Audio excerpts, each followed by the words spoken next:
আসসালামু আলাইকুম সুপ্রিয় দর্শক, কেমন আছেন সবাই? আশা করছি সকলে ভালো আছেন। অবশেষে মালয়েশিয়ার কলিং ভিসার বাজার উন্মুক্ত হয়ে গেছে। হ্যাঁ বন্ধুরা, আপনারা হয়তো অনেকেই এই ব্যাপারে বিশ্বাস করতে চাইছেন না, কিন্তু এটাই বাস্তবতা, এটাই সত্য। আমাদের জন্য বড়সড় সুখবর এসেছে, সেটা কিন্তু অবশ্যই আমরা আপনাদেরকে প্রতিনিয়তই জানাচ্ছি। তারপরেও কিন্তু আরও আমরা জানানোর কিন্তু চেষ্টা করব। চলুন আপনাদের একটি ভিডিও দেখে, যেখান থেকে বিস্তারিত একটা সঠিক তথ্য আপনারা পাবেন যে মালয়েশিয়ার বাজারটা আদৌ কি উন্মুক্ত হলো। বাংলাদেশি শ্রমিকদের জন্য খুলছে মালয়েশিয়ার শ্রম বাজার। দেশটির মানব সম্পদ মন্ত্রী দাতুক সেরি এম রামানানের সাথে দ্বিপাক্ষিক বৈঠক করেন প্রবাসী কল্যাণ মন্ত্রী আরিফুল হক চৌধুরী ও প্রধানমন্ত্রীর উপদেষ্টা মাহাদি আমিন।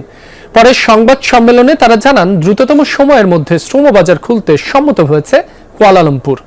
আগস্টের শেষ সপ্তাহে শ্রমিক পাঠানোর লক্ষ্য বাংলাদেশ সরকারের। মালয়েশিয়া থেকে সহকর্মী মনিরুজ্জামানের পাঠানো তথ্য ও ছবি নিয়ে ডেস্ক রিপোর্ট। যেসব দেশ থেকে সবচেয়ে বেশি রেমিটেন্স আসে বাংলাদেশে, তার অন্যতম মালয়েশিয়া। অথচ দীর্ঘদিন ধরেই বাংলাদেশিদের জন্য বন্ধ সম্ভাবনাময় এই শ্রমবাজার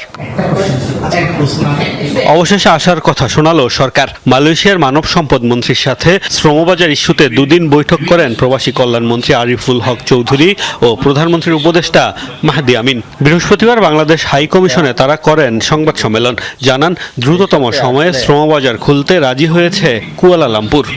আমরা খুব আনন্দের সাথে আপনাদেরকে জানাতে চাই যে আমাদের both countries now mutually agree to open this শ্রমবাজার immediately, এবং আমরা নিউ প্রসেস ফলো করে যত দ্রুত সম্ভব এই শ্রমবাজার উন্মুক্ত করবার মাধ্যমে বাংলাদেশের যে বিপুল জনশক্তি রয়েছেন ওনাদের জন্য মালয়েশিয়া এটা উন্মুক্ত করতে যাচ্ছে।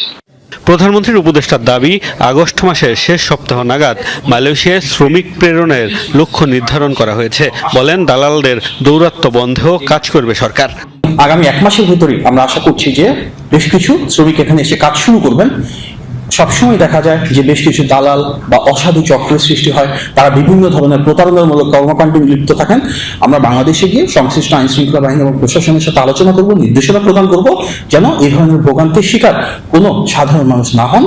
এতদিন মালয়েশিয়ার শ্রমবাজার বন্ধের জন্য বিগত সরকারকে দায়ী করেন মাহাদি আমিন। অভিযোগ করেন, আওয়ামী সরকারের সময় নানা অনিয়মের জন্যই বাংলাদেশি শ্রমিক নিয়োগ বন্ধ রেখেছিল কুয়ালালামপুর।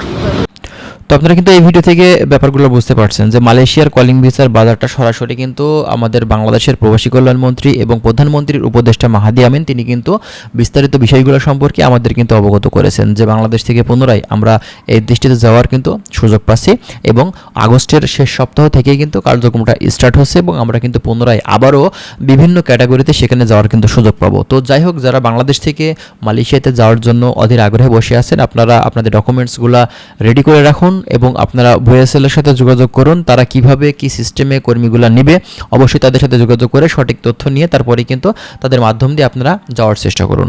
তো যাই হোক বন্ধুরা, আশা করছি বিষয়গুলো ক্লিয়ারলি বুঝতে পারছেন। যদি আরও বিস্তারিত তথ্য আপনারা আমাদের থেকে পেতে চান, সেক্ষেত্রে অবশ্যই আমাদের চ্যানেলের সাথে থাকবেন। ভালো থাকবেন, আল্লাহ হাফেজ।